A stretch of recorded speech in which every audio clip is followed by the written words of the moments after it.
Okay, so from this morning to this very moment, we've been talking about culture.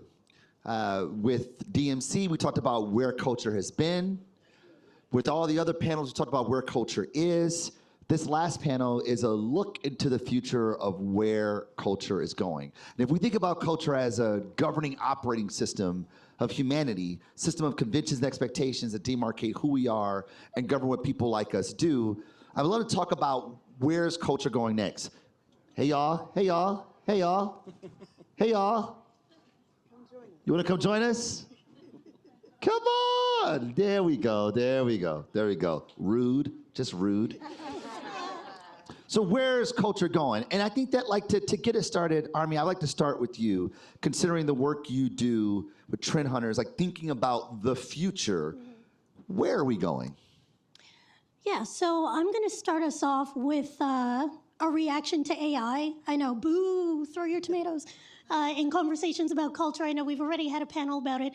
I recently did a keynote that was about multi-generational trends and specifically what AI means as a cultural prospect. And if you go to your average person in middle America, wherever, you ask them how AI works, they don't actually care. That's not the right question, right? So I'm more interested in exploring how people's reactions to AI, whether that's like true use of AI or AI as a symbol for the future, what that means for culture. Now, what I think we're going to see is basically aesthetic intelligence becoming more important than ever. And when I say aesthetic intelligence, I don't mean like the TikTok version of like clean girl aesthetic. That's not what I mean. I mean every sort of visual sensory marker of what it means to belong to a culture in the first place.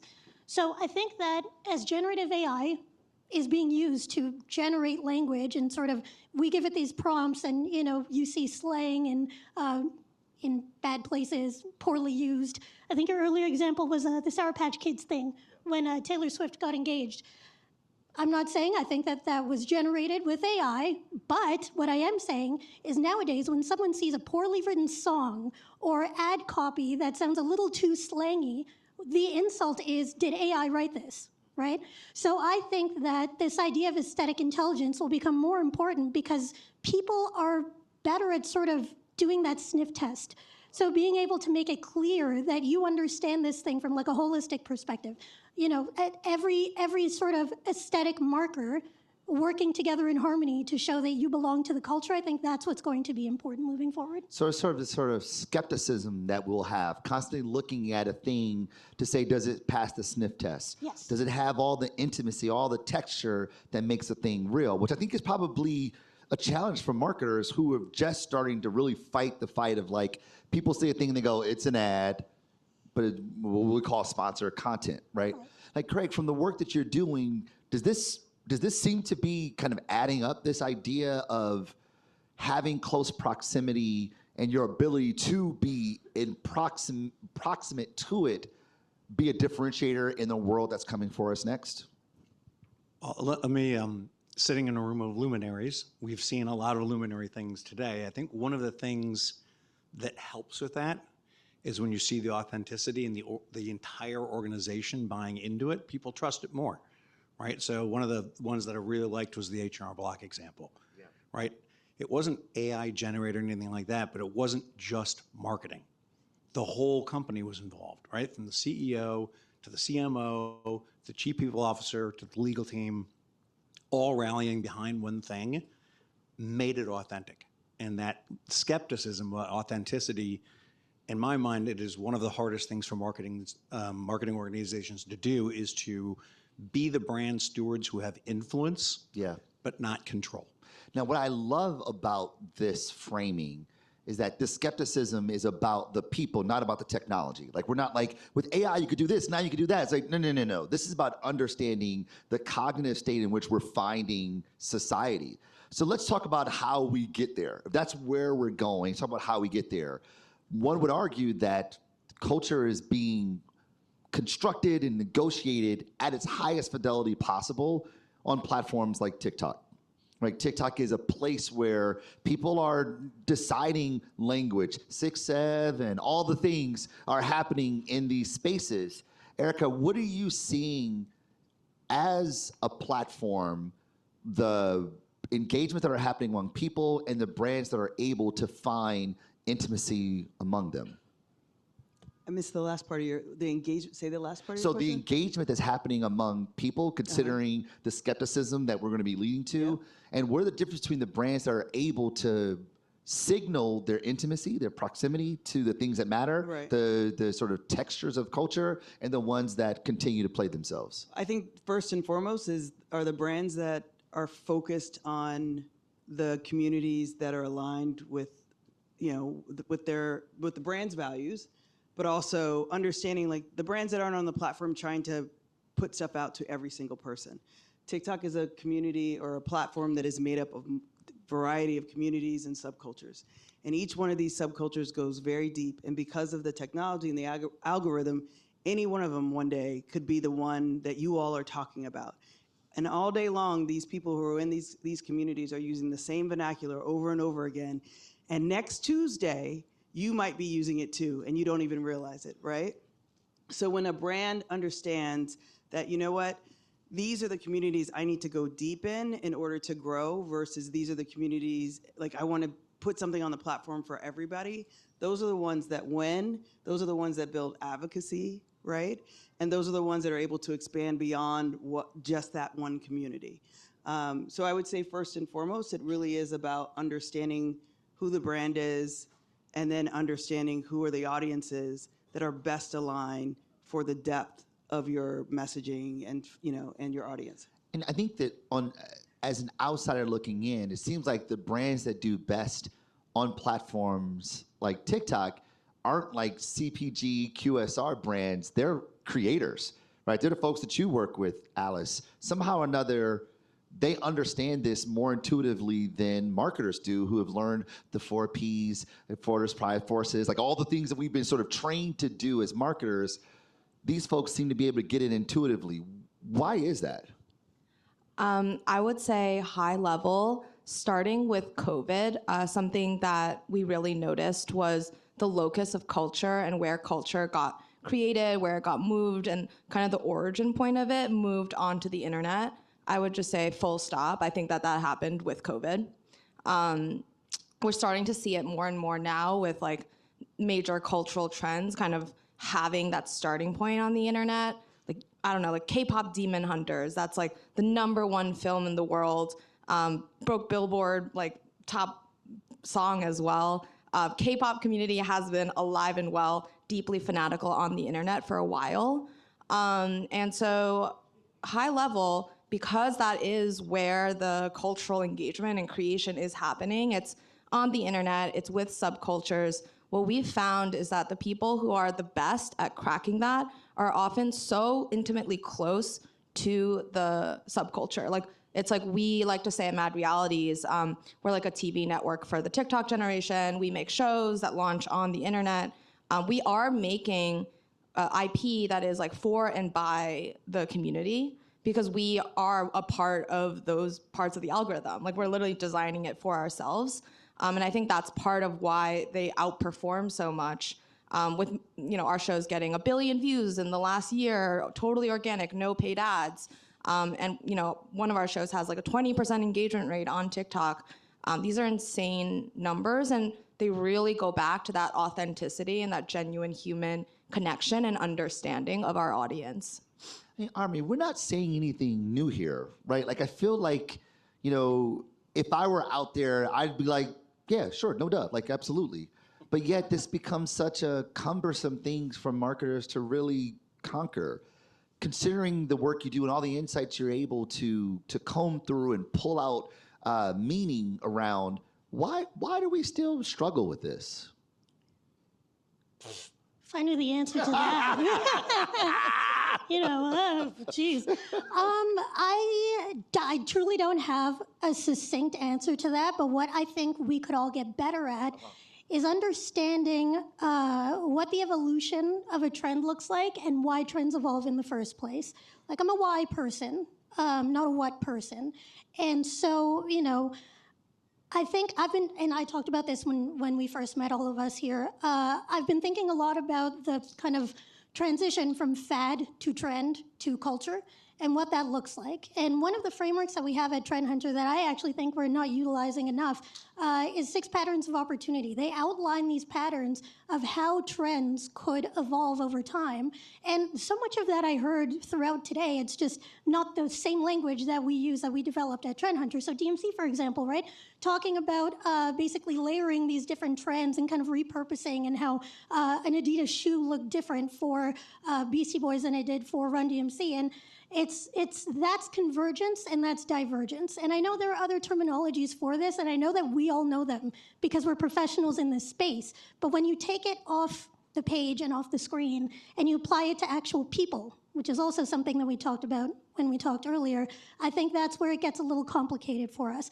I know that this is like a hard thing to say to a group of marketers, but I think stop trying to quantify it and just get in the dirt. You know, get in the dirt, talk to people. I'm glad that you brought everybody over to listen to DMC, because myself included, you know, everybody in this room, we're not going to create culture. Like, sorry.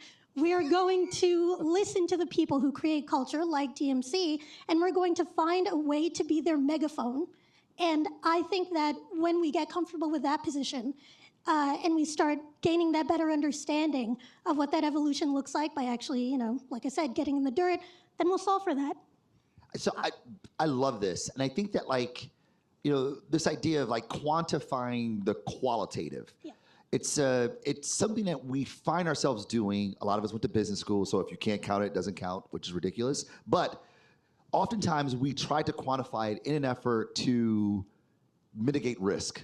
We go, well, the number said this, the data said this, and therefore the data said this, so we're going to do that.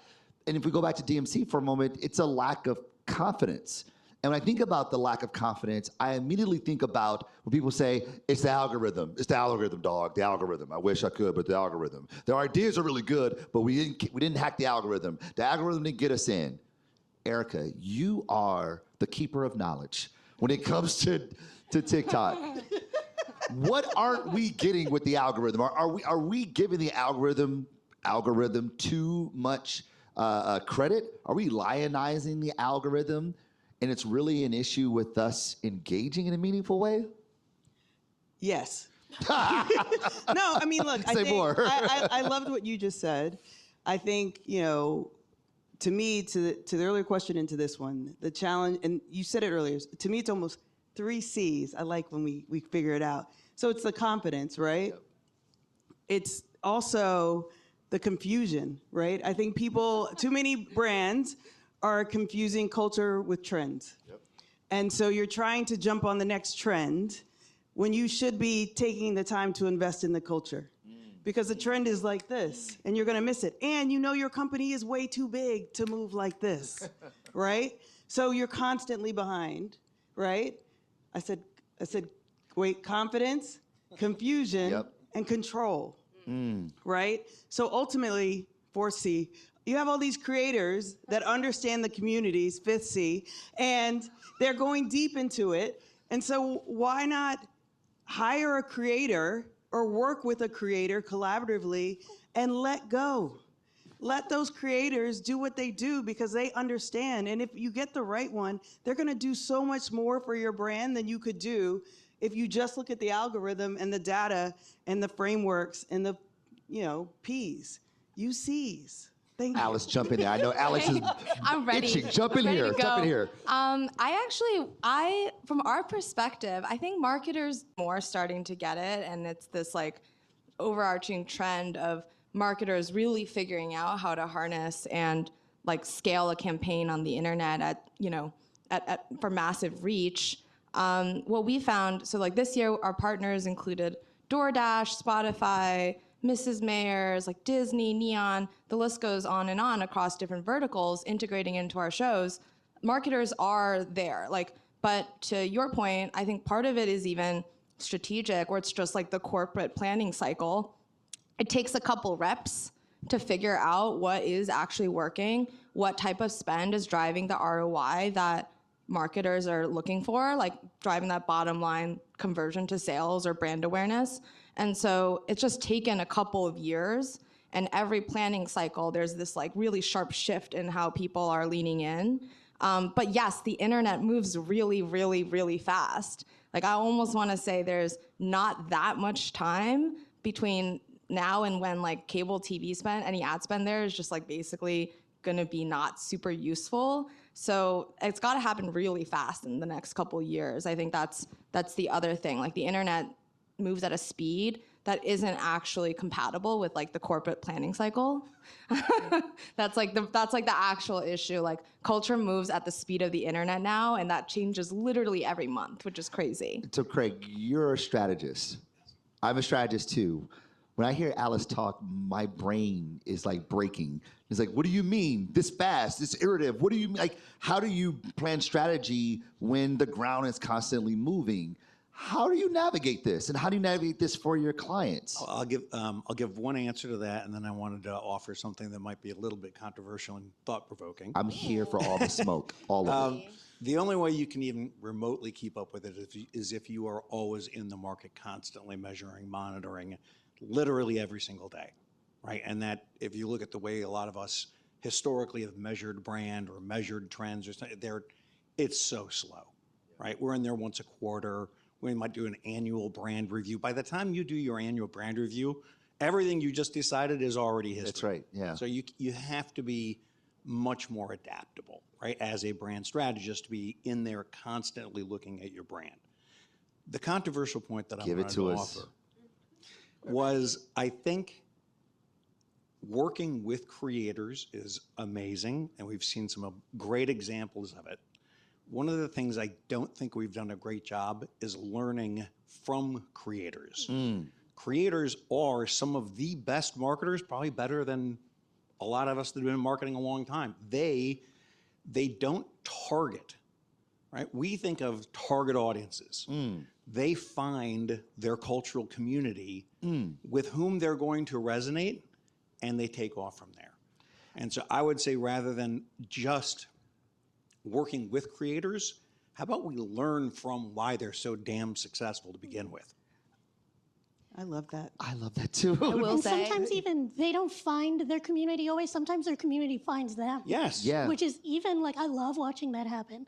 That thinking has found me to some of the weirdest YouTubers, TikTok creators, these people who like start with something so niche and then suddenly realize that there's a community for them. Yes. Right? Just someone who, for the love of the game, is like posting these crazy videos of themselves. I don't know. I don't even, you know what? I'm not going to expose my algorithm.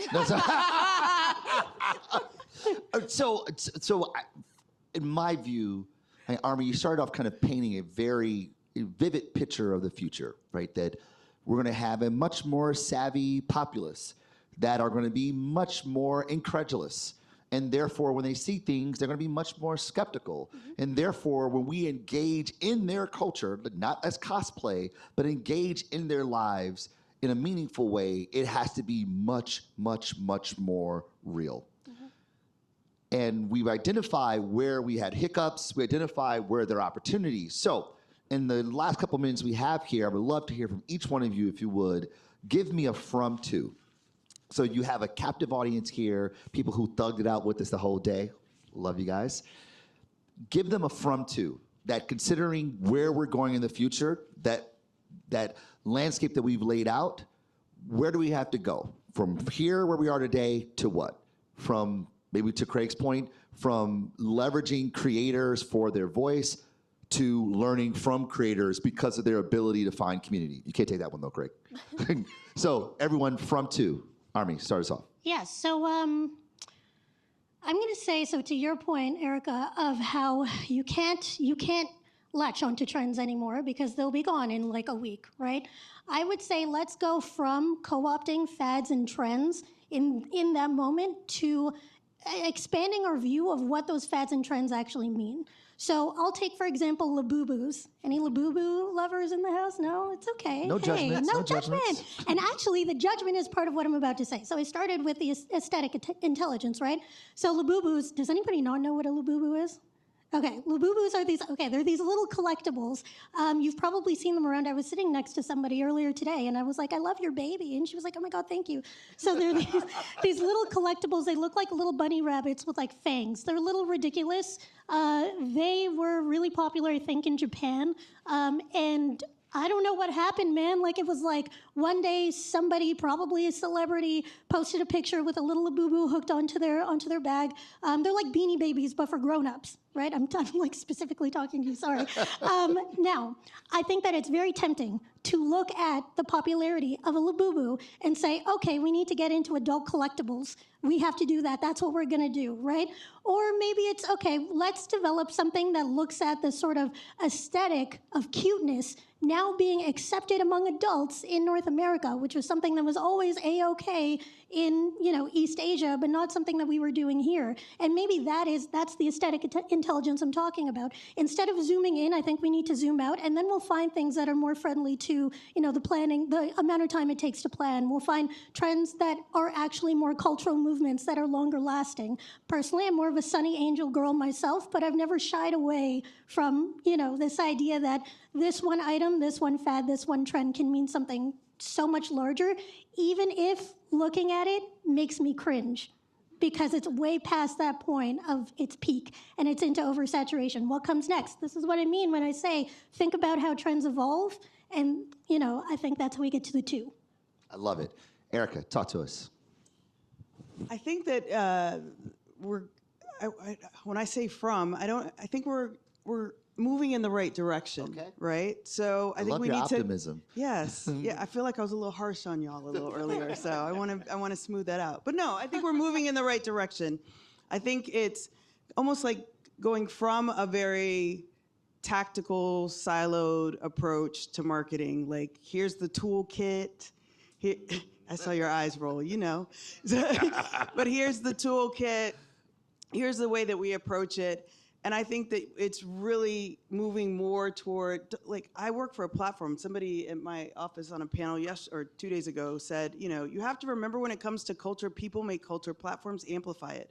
And to the point earlier, brands can also amplify it, right? So we can't leave the people out of the equation with the science and the data and the measurement, because that's important, right?